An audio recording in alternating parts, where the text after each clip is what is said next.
হ্যাঁ মোহতারাম, আমি আপনার কাছে জানতে চাচ্ছি জিলহজ মাসের চাঁদ ওঠার পর চুল দাড়ি নখ এটা কাটা নিষিদ্ধ কিনা, আর কোরবানি যেই পরিবারে করা হয় সেই পরিবারের সদস্যরা কি এই 10 দিনের চুল দাড়ি কাটতে পারবেন, নাকি যিনি বা যার পক্ষ থেকে দিবেন তিনি শুধু কাটবেন না? বিষয়টা কি? ধন্যবাদ। আলহামদুলিল্লাহ, সালাতু ওয়াসসালামু আলা রাসূলিল্লাহ ওয়া আলা আলিহি ওয়া আসহাবিহি ওয়া ওয়ালা। আপনি যে প্রশ্নটা করেছেন এর উত্তর কিন্তু রাসূল সাল্লাল্লাহু আলাইহি ওয়াসাল্লামের হাদিসে আছে। সে হাদিসটা উম্মে সালামা রাদিয়াল্লাহু তাআলা আনহা থেকে বর্ণিত সহিহ মুসলিমের মধ্যে, যে রাসূলুল্লাহ সাল্লাল্লাহু আলাইহি ওয়াসাল্লাম বলেছেন, ইযা রাআইতুম হিলালা যিল হিজ্জাহ ওয়া আরাদা আহাদুকুম আন ইউদাহহিয়া ফালিয়ুমসিক আন শা'রিহি ওয়া আযফারিহি।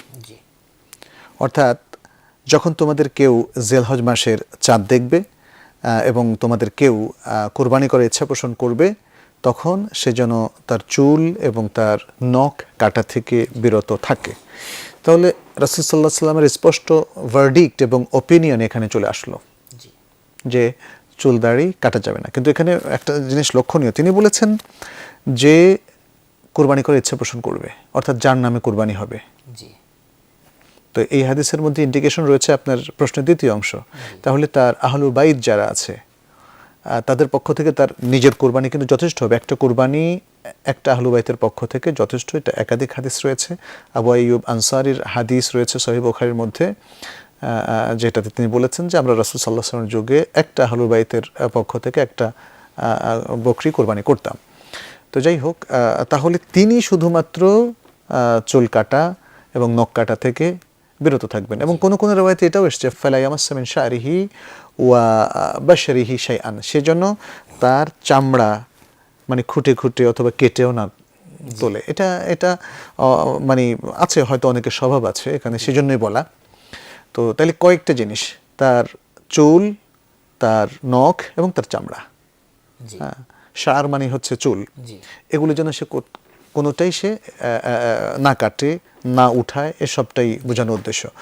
আর শায়ের মধ্যে আমরা চুলই বলবো, এবং শরীরের যে সমস্ত চুল কাটার শারঈ বিধান আছে সেগুলো, দাড়ির কিন্তু এর মধ্যে হবে না। আপনি প্রশ্নে দাড়ির কথা উল্লেখ করেছেন, তো সেই জন্য আমরা বললাম দাড়ি তো কোনো সময় কাটা যাবে না। দাড়ি রাখা এই উম্মতের পুরুষদের উপরে ওয়াজিব এবং স্পষ্ট ওয়াজিব, এখানে কোনো ওই অপশনাল সুন্নাহ বলতে বোঝায় না।